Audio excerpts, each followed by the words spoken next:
Hi guys, so we went to the beach today to watch the drone show.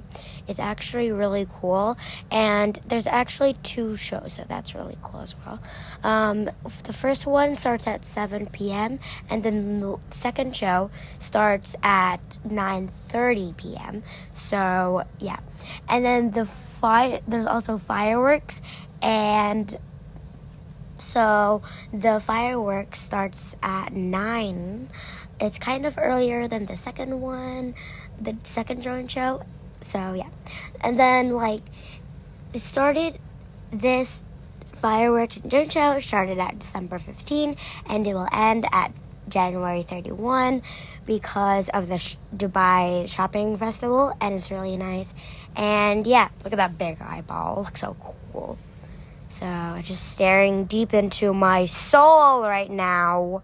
It's just blinking, watching every second of you. Okay, so here's the Mars thing. It's Mars. It's a planet, if you guys didn't know that. Obviously, you guys knew that because you guys are smart, of course. So, yeah. So, it looks like outer space, but it's not actually outer... Wait, is it? Oh, yeah, it is outer space. Return to 2022, Dubai. Then afterwards, the fireworks happened here at 9 o'clock. Woo!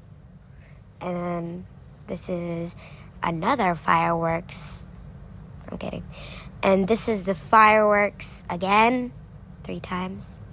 So here's the Dubai shopping festival. And here is some writing Arabic. It's Dubai. So, and here's the Dubai again. It's writing. It's glittery. And here looks like something. And here is music. Woo! Festival. Do do do do do do do do do do do. And here it is flying over the world. You can see that. Okay, bye! And also, guys, we're also going to put the link in the description of the timings of the fireworks and the drone show and everything in the description below. Thank you guys for watching. Bye!